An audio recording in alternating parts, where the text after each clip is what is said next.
अब इपी नहीं है, सलाद है, ऐसे कांटे डोको खाता हूँ। चलिए इपी नहीं खाता मैं, नो फास्ट फूड। सुनो, अब जो मॉलिक्यूल सरफेस पे रहेंगे उन पे नेट डाउनवर्ड फोर्स लगेगी हमेशा। इसका मतलब वो अनएबल हो गए। तो जितने ज्यादा मॉलिक्यूल अगर सरफेस पे रहेंगे उतना ज्यादा अनस्टेबल होगा, है ना। तो लिक्विड क्या करता है, ऊपर वाले ने, नेचर ने उसको क्या टेंडेंसी दी कि भाई लिक्विड की ये टेंडेंसी दे दी कि तू सरफेस एरिया मिनिमम कर ले अपना। अगर सरफेस एरिया मिनिमम हो जाएगा तो वहां पर मॉलिक्यूल की संख्या कम हो जाएगी। यस और नो?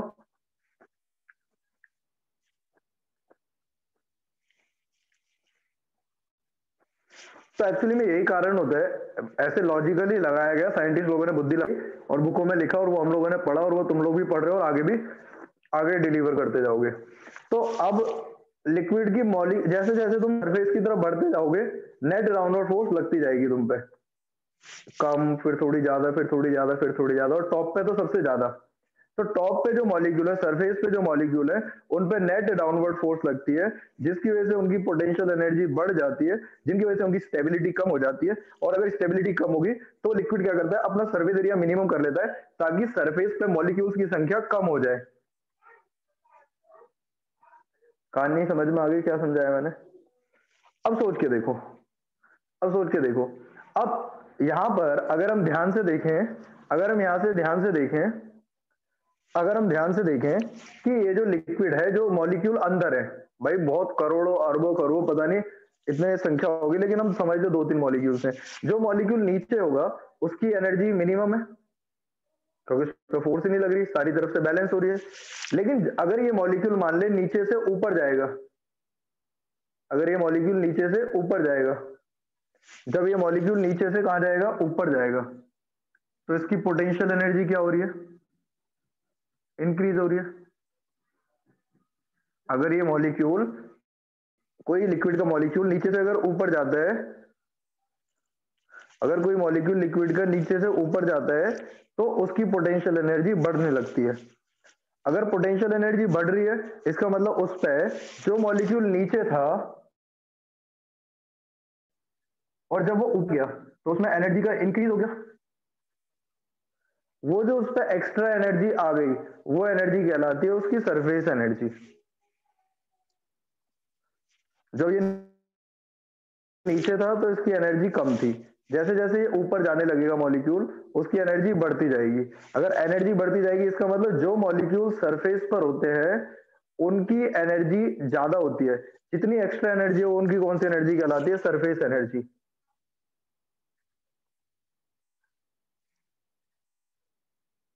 और सुनो जरा, the energy the energy possessed by, ऐसे नहीं लिखूंगा, ये लिखूंगा the extra energy, the extra energy possessed by molecules of liquid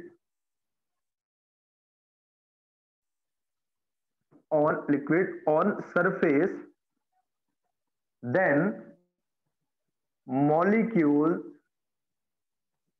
inside the liquid is called surface energy। परेशान मत होना, मैं ये बोल रहा हूं अगर अंदर वाले मॉलिक्यूल के कंपैरिजन में सरफेस वाले मॉलिक्यूल को देखें तो सरफेस वाले मॉलिक्यूल की एनर्जी ज्यादा होती है अंदर वाले मॉलिक्यूल से। कितनी ज्यादा एनर्जी होती है, जो एनर्जी एक्स्ट्रा जो एनर्जी है वो एनर्जी उसकी सरफेस एनर्जी कहलाती है। तो याद रखना जो मॉलिक्यूल्स लिक्विड की सरफेस पर होते हैं उनके पास अंदर वालों के कंपैरिजन में थोड़ी ज्यादा एनर्जी होती है। और energy required to increase surface area of liquid is called surface energy। energy required to increase surface area of liquid is called surface energy. अगर आप लिक्विड का सरफेस एरिया बढ़ाना चाहते हैं तो आपको जो एनर्जी चाहिए, एक्स्ट्रा एनर्जी देनी पड़ेगी उसको, वो सरफेस एनर्जी कहलाएगी।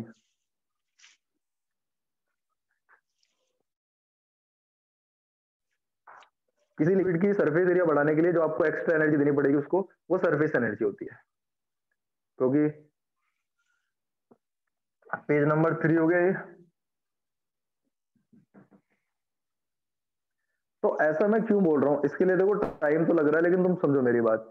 अब एक बात सोचो, अगर हम लिक्विड का सरफेस एरिया बढ़ाते हैं तो इसका मतलब सरफेस एरिया बढ़ेगा, तो इसका मतलब संख्या मॉलिक्यूल्स की बढ़ रही है। अगर मैं लिक्विड का सरफेस एरिया बढ़ाता हूं, इसका मतलब सरफेस पे मॉलिक्यूल्स की संख्या बढ़ रही है। अब वो मॉलिक्यूल्स आएंगे कहां से? वो मॉलिक्यूल अंदर से आएंगे। समझ रहे हो मेरी बात? अगर हम लिक्विड का सरफेस एरिया इंक्रीज करते हैं तो इसका मतलब सरफेस पे मॉलिक्यूल्स बढ़ा रहे हैं।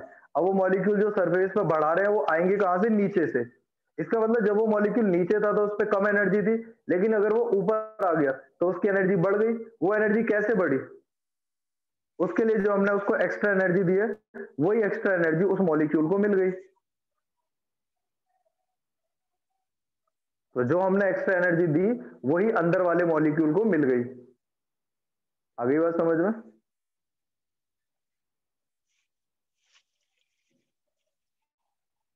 इसको लिखिए, स्क्रीनशॉट ले लो, आगे बताता हूं।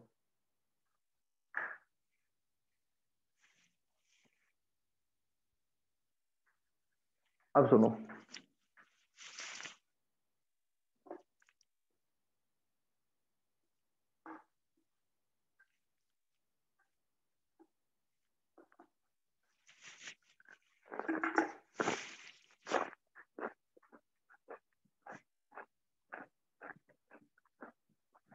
सुनो जरा।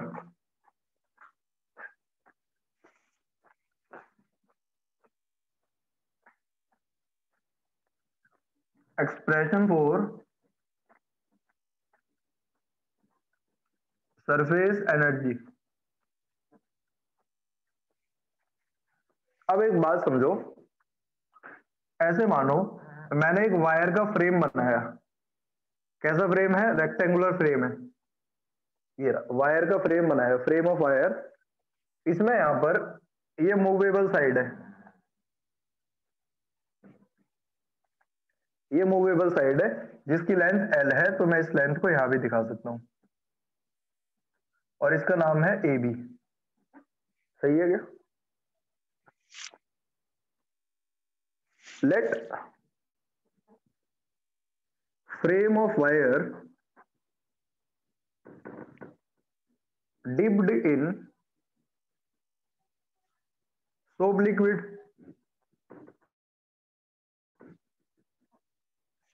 जैसे आप एक एग्जांपल के तौर पे इसको ऐसे समझें कि मान लो आपने वो बबल बनाने वाला देखा है, अब तो मशीन से आने लग गया नॉर्मल। पहले हम लोग क्या करते थे, सर्कल का वो आता था, उसके साथ एक गोल छल्ला सा बना हुआ, उसमें पाइप होता था, ऐसे करके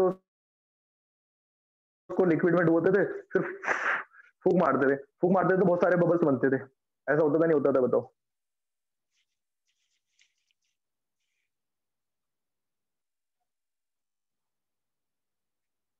किसी ने नहीं करा है और किसी ने करा है? आज वैसे भी अगर तुम साबुन से भी करो, साबुन लो ऐसे कर लो, ऐसे करो, घड़ी साबुन लेना, बबल बनेगा बड़ा सा। कराया क्या सबने? अब सोच के देखो, जब मैंने उसको उसमें ऐसे करके उसमें पाइप से उसमें जब डुबोया था, तार का जो था, उस तार के फ्रेम में मैंने जब उसे डुबोया था तो उसका सरफेस एरिया इतना था, है ना? तो अब क्या वो जब बबल बना तो उसका सरफेस एरिया बढ़ गया? यस और नो? तो वो अपने आप बढ़ गया या मेरे को फूक मारनी पड़ी? तो जब मैं फूक मार रहा हूं इसका मतलब मैं उसको एनर्जी दे रहा हूं, धक्का लगा रहा हूं ना मैं इसको। और अगर मैं किसी को अपनी फूक से किसी को धक्का लगा रहा हूं, भाई एनर्जी मतलब वर्क, और वर्क मतलब फोर्स इनटू डिस्प्लेसमेंट। अगर मैं किसी को धक्का लगा रहा हूं और वो खिसक रहा है तो मतलब वर्क हो रहा है, और वर्क ही एनर्जी है। तो मेरा कहने का मतलब जब आप उसमें डिप करते हो तो उसकी फिल्म ये रही, जो लिक्विड की फिल्म बनी ये रही, फूक मारी तो कितना बड़ा हो जाता है उसका सरफेस एरिया? सरफेस एरिया बढ़ गया ना, अपने आप बढ़ा भैया, मेरे को एनर्जी देनी पड़ी, एनर्जी देनी पड़ी, तो मेरे द्वारा जो एनर्जी दी मैंने वो मॉलिक्यूल ने ले ली और उस एनर्जी की वजह से उसने अपना सरफेस एरिया बढ़ा लिया। बात समझ में आ रही क्या बोल रहा हूँ?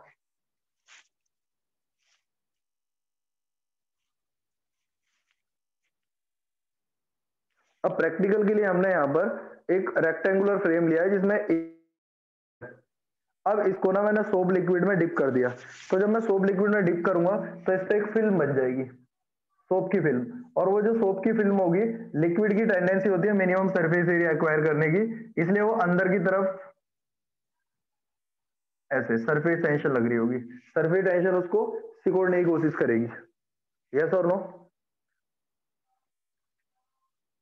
जैसे ही मैं इसको सोप लिक्विड में डिप करूंगा तो सरफेस टेंशन इसको कॉन्ट्रैक्ट करने की कोशिश करेगी, क्योंकि सरफेस टेंशन लिक्विड की टेंडेंसी है जिसकी वजह से वो मिनिमम सरफेस एरिया एक्वायर करना कोशिश करेगा, तो लिक्विड ये क्या करता है, कॉन्ट्रैक्ट करता है इसको, सरफेस टेंशन जो है। सही है गलत है?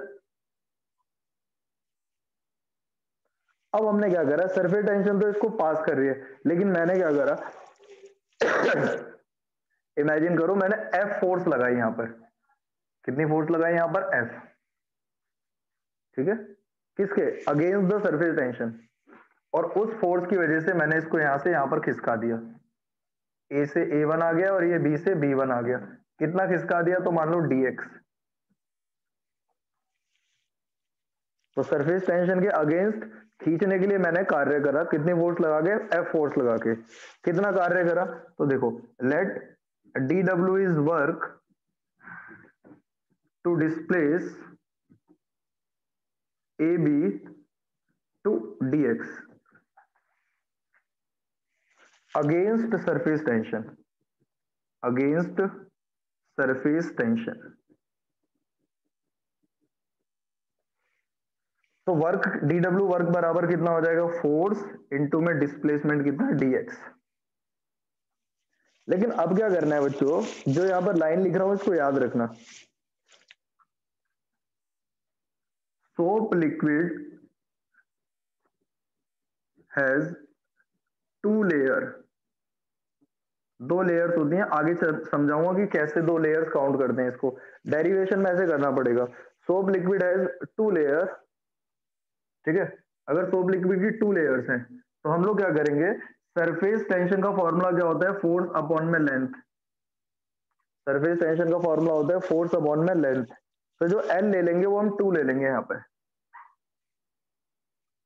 परेशान होने की जरूरत नहीं है, क्योंकि इस वाली लेंथ पे ही तो फोर्स लग रही है, इस वाली लेंथ पे, ये लेंथ और ये लेंथ बराबर ही तो है, तो फोर्स कितना आ गया मेरे पास, dw बराबर हो गया, फोर्स की जगह हो गया s इंटू में 2l इंटू में dx। थोड़ा कंफ्यूजन जैसा है, लेकिन कंफ्यूज मत होना, मैं सीधे बोल रहा हूँ कि इसको या तो याद ही रख लेना। अब सोचो, ये लेंथ इसकी 2l मान रखी हमने, ये लेंथ इसकी 2l मान रखी हमने, और ये इसकी डिस्टेंस हो गई, तो लेंथ इंटू में चौड़ाई l इंटू में b, एरिया हो जाएगा इसका l इंटू में ये, तो 2l इंटू में dx, बस इतना ही यहां तक थोड़ा कंफ्यूजन था, 2l इंटू dx को लिख लो da, da क्या हो गया यहाँ पर, स्मॉल एरिया। अब तो dw बराबर कितना आ गया, s इंटू में da, दोनों तरफ इंटीग्रेशन कर देता हूं, a इनिशियल से लेकर a फाइनल तक, dw का इंटीग्रेशन w, s बाहर आ जाएगा, da का इंटीग्रेशन a की जगह upper limit minus lower limit, a final minus a initial, a final minus a initial को लिख सकते हो डेल्टा a, और ये डेल्टा a इसके नीचे ले आओ, वर्क अपॉन में डेल्टा a बराबर s, और वर्क अपॉन में डेल्टा a बराबर हो गया E बराबर हो गया सरफेस एनर्जी।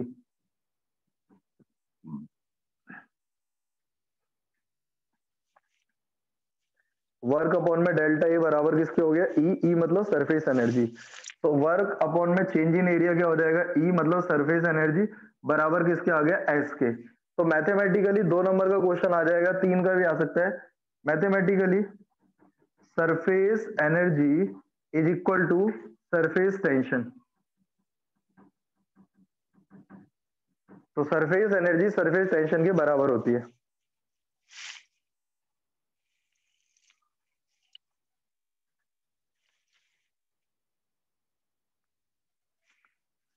लिक्विड की सरफेस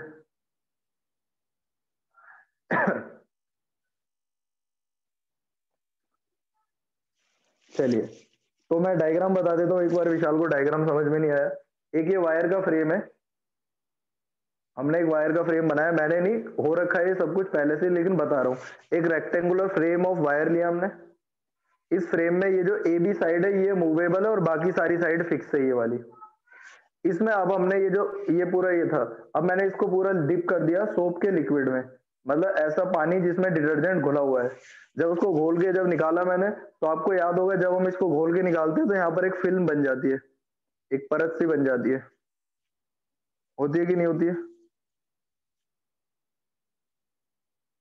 उसको बोलते हैं सोप फिल्म। सोप की फिल्म बन गई वो, एक फिल्म मतलब पतली परत, है ना। अब जो परत बन गई लिक्विड की, वो क्या करेगा, सरफेस टेंशन की वजह से मिनी कॉन्ट्रैक्ट होने की कोशिश करेगा।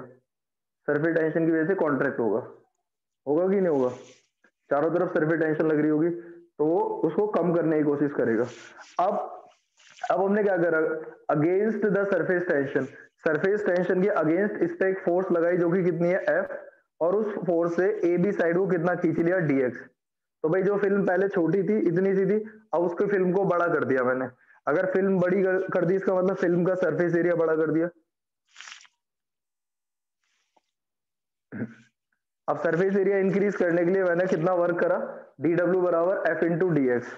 लेकिन सरफेस टेंशन का फॉर्मूला होता है फोर्स अपॉन में लेंथ।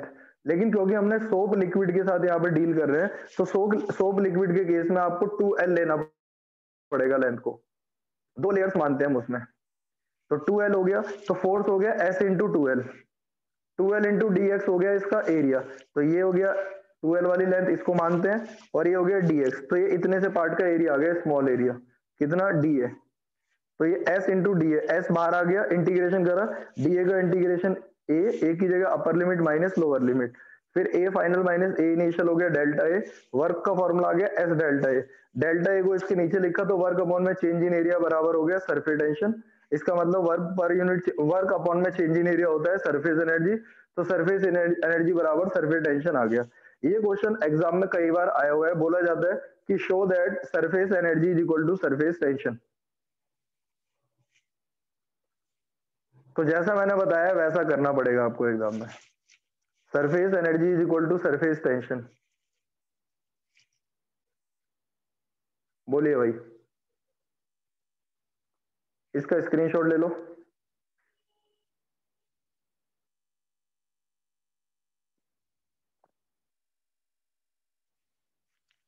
भाई खुशी, मधुसूदन और विशाल और ये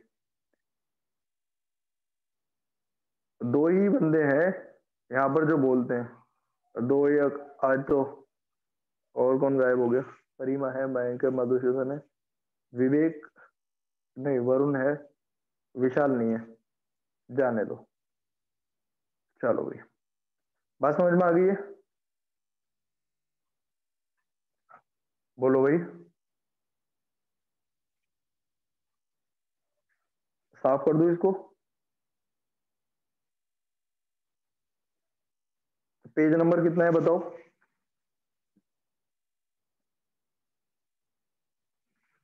पेज नंबर 4। चलिए स्क्रीनशॉट ले लो।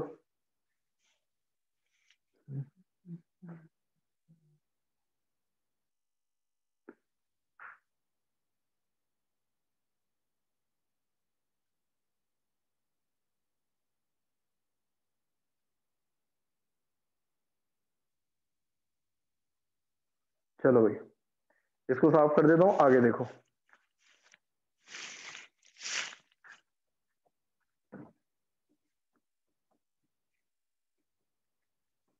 अगली बात समझो।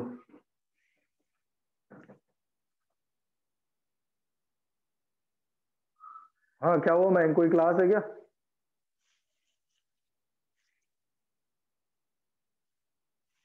जल्दी बोल मयंक।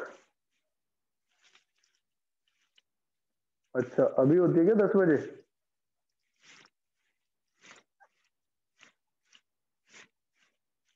मैं सोच रहा था यार विशाल चला गया यार। तो बैंक उनको बोलो ना सर को कि ऐसे टाइम क्यों फंसाते हैं। करेक्ट 10 बजे स्टार्ट हो जाएगी, जल्दी बता। अब मैं सोच रहा था विशाल बिना बोले चला गया तो कुछ पढ़ा ही दूं। हाँ, एक तरीका होता है ना क्लास से जाने का। 5 मिनट में क्या होगा, कम से कम 15-20 मिनट चाहिए मेरे को। मैं टॉपिक पढ़ा देता ताकि उसको पता चलता कि अगली बार से ना अ, ऐसे बिना बोले क्लास से नहीं जाता फिर वो। उसे लगा 10 बज गए, वो भाग गया। बताओ यार फिर। अब तो मजबूरी है यार, मैं चाह रहा था सबक मिल जाता उसको आगे के लिए।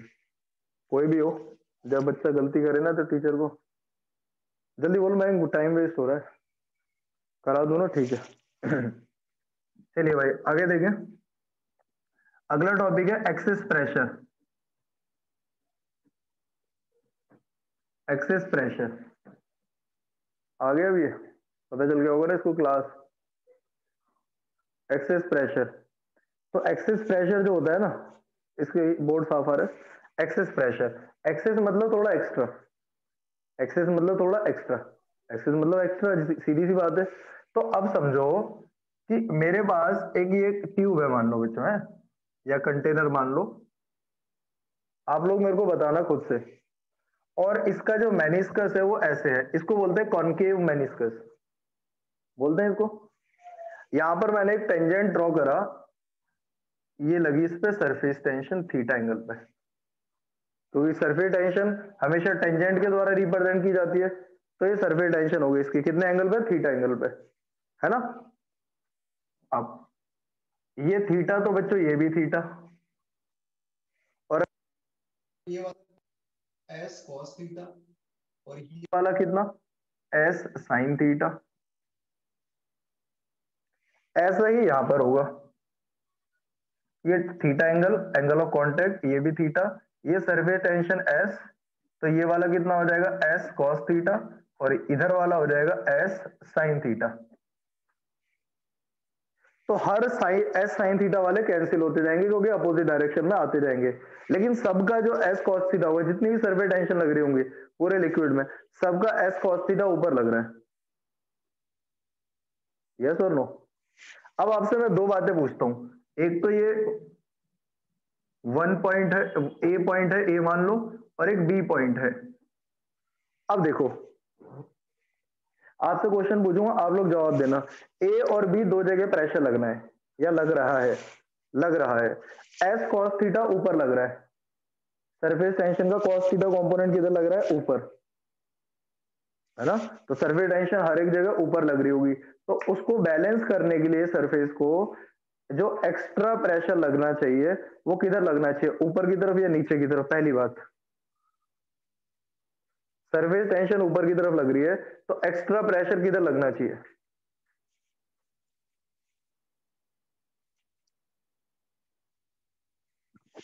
नीचे की तरफ लगना चाहिए। सबने यही बोला, इसका मतलब यहां से प्रेशर एक्स्ट्रा लग रहा होगा। तो किस जगह प्रेशर ज्यादा हुआ, ए पे या बी पे,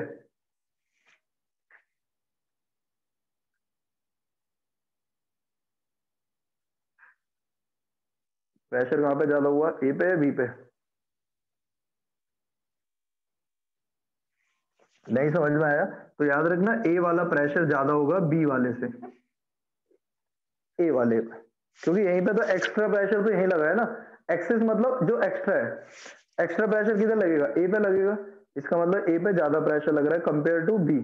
ए कौन सी साइड में प्रेजेंट है, कॉनकेव साइड में। ए कौन सी साइड में है, कॉनकेव। और बी कहां पर है, कॉन्वेक्स साइड में। और एक्सेस प्रेशर किस तरफ लग रहा है, कॉनकेव की साइड में, कॉन्वेक्स पे,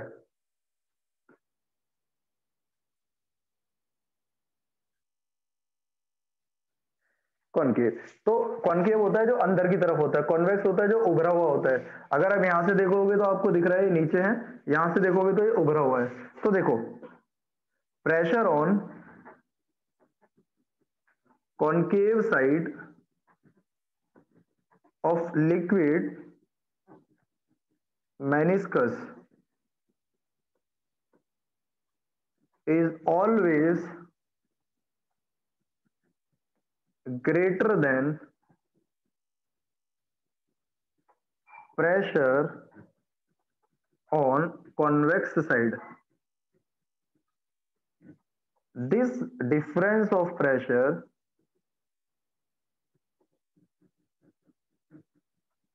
is called excess pressure.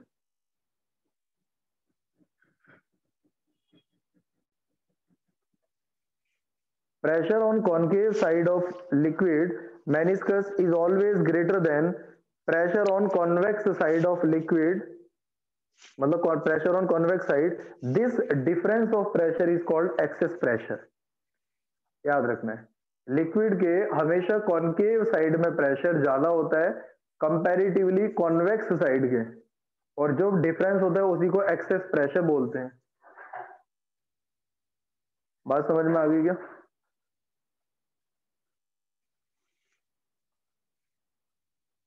तो कॉनकेव साइड में हमेशा प्रेशर ज्यादा होता है, ये बात अपने दिमाग में याद रखना। इसको पेज नंबर 5 स्क्रीनशॉट ले लो।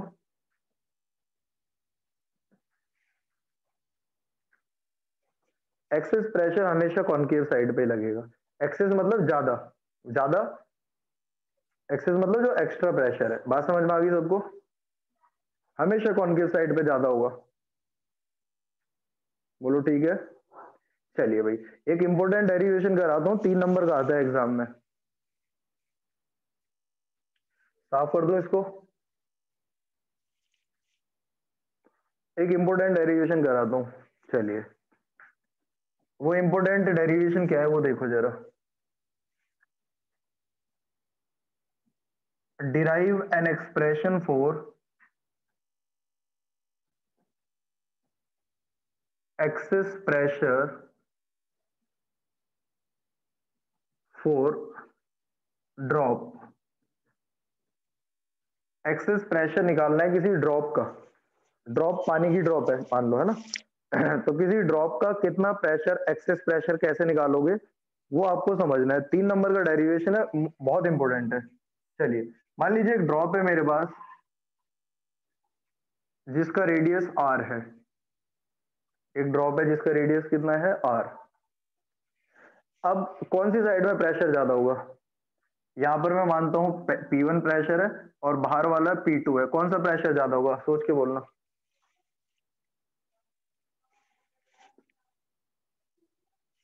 P1 वाला प्रेशर ज्यादा है या P2?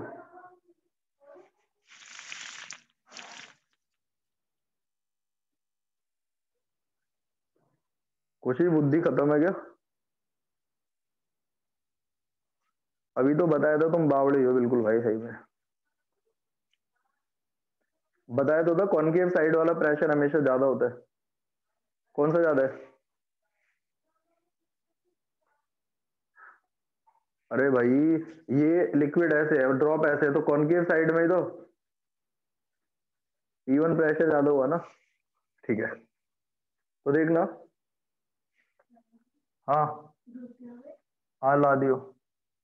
Consider a drop of liquid of radius r। Consider a drop of liquid of radius कितना r, सही है। तो एक्सेस प्रेशर कितना हुआ बताओ? एक्सेस प्रेशर हुआ P, और P बराबर हो गया P1 minus P2। Excess pressure कितना हो गया? P1 minus P2। मतलब अंदर से लगने वाला प्रेशर ज्यादा है बाहर लगने वाले प्रेशर के कंपैरिजन में। अगर ड्रॉप के अंदर से प्रेशर ज्यादा लग रहा है तो ये ड्रॉप थोड़ी सी बड़ी हो गई।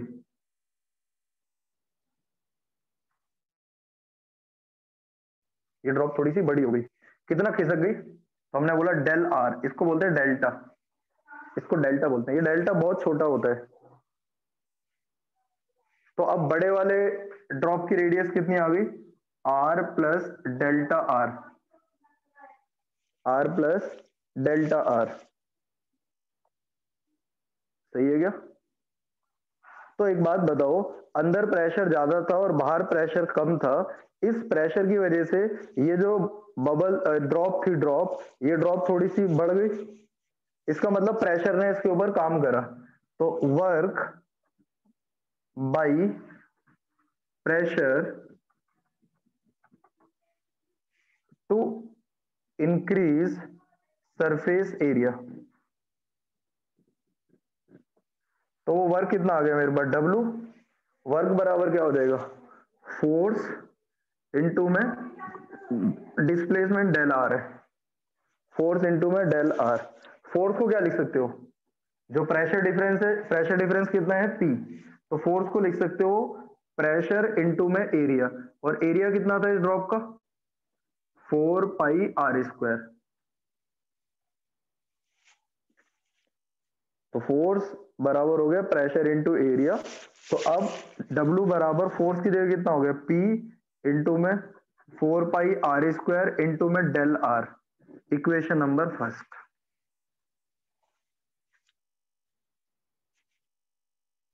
अब बट वर्क W बराबर S डेल्टा A भी होता है कि नहीं होता है, work to increase surface area, उसका फॉर्मूला पढ़ा है ना, एस डेल्टा ए। अब डेल्टा ए क्या हो गया, चेंज इन एरिया, चेंज का मतलब final minus initial, final minus initial.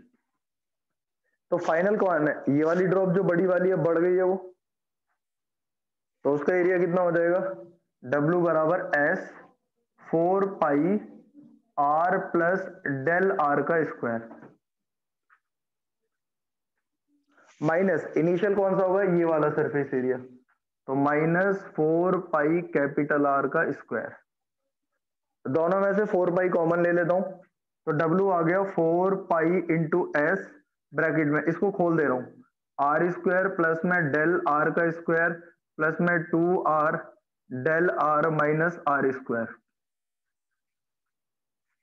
बोलो सही है क्या,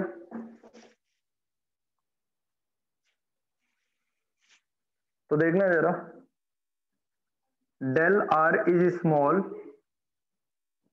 देयरफॉर डेल आर का square is very very small, so can be neglected।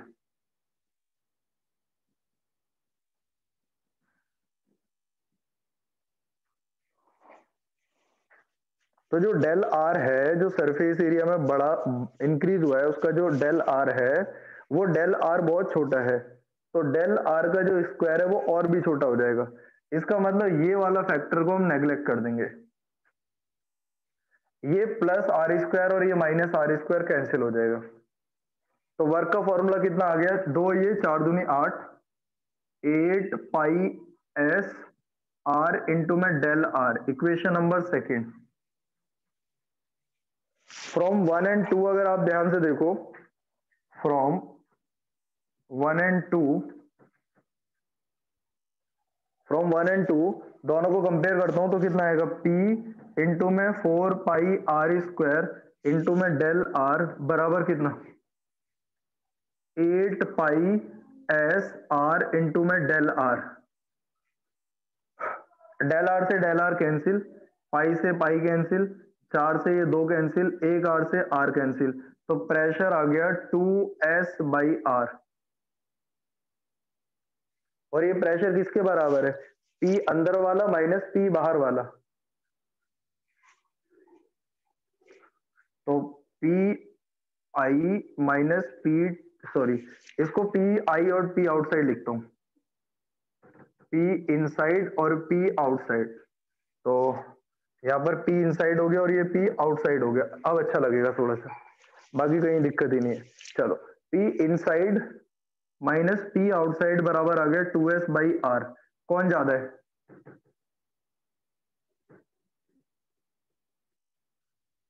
अंदर वाला ज्यादा है कि बाहर वाला,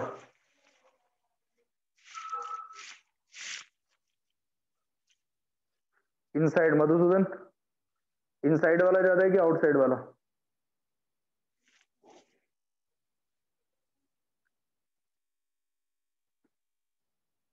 खुशी बची है या बाकी सारे भाग गए, तो इनसाइड वाला ज्यादा होता है, किसी भी ड्रॉप में अंदर का प्रेशर ज्यादा होता है एज कम्पेयर टू बाहर वाला, और कितना ज्यादा होता है 2s/r।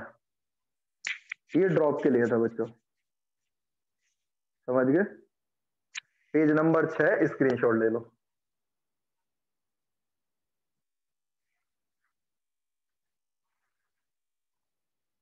वर्क बराबर फोर्स इंटू डिस्प्लेसमेंट, फोर्स की जगह pressure into area, area 4πr²।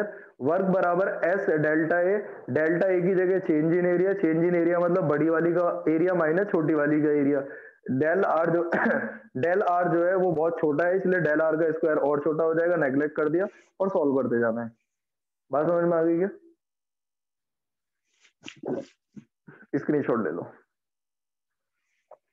चलिए भाई, four soap bubble, soap bubble के लिए तो कंसीडर ए ड्रॉप की जगह लिखूंगा सोप बबल। तो सोप बबल में अब सुनना जरा, अब देखो बबल है, जैसे आपने बबल तो देखा होगा सबने, फूक मार के जो बनाते हैं। बबल में देखो, एक तो अंदर एयर है, एयर लिक्विड, एक एयर लिक्विड की सरफेस ये हो गई, एयर लिक्विड की एक बाहर हो गई सरफेस। जो बबल होता है, बबल बबल में अंदर एयर होती है, एयर लिक्विड, फिर एक होती है बाहर एयर। तो एयर लिक्विड कितनी सरफेस हो गई, कुल मिला के 2 सरफेस मानी जाती हैं ऐसे। एक तो एयर लिक्विड अंदर वाला और एयर लिक्विड बाहर वाला। एक ड्रॉप है, ये मान लो जैसे मेरा हाथ है, ड्रॉप है, तो अंदर एयर है, एयर लिक्विड का तो एक सरफेस ये मानी जाएगी, बाहर में एयर लिक्विड एक सरफेस ये मानी जाएगी। तो कुल मिला के 2 सरफेस मानी जाती हैं इसमें। बोलो सही है क्या? जल्दी बोलो भाई, टाइम जा रहा है उसमें और मेरे को ये खत्म करना है। चलिए, तो बस यहां पर क्या लिखना है, बाकी सारा मैंने चेंज कर दिया है। वहां पर क्या लिखना है,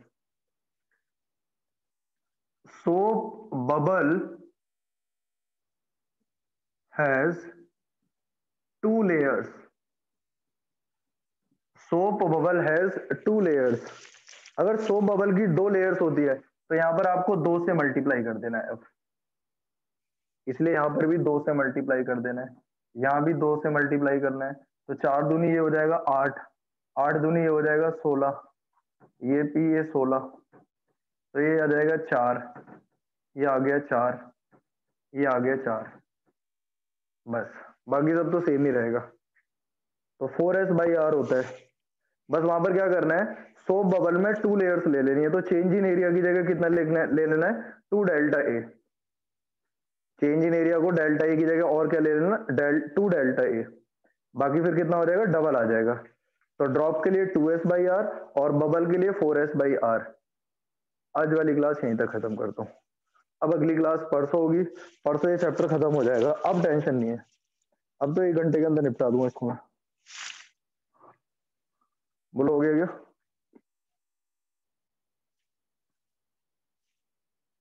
चलिए अगली क्लास में मिलते हैं, स्क्रीनशॉट ले लो।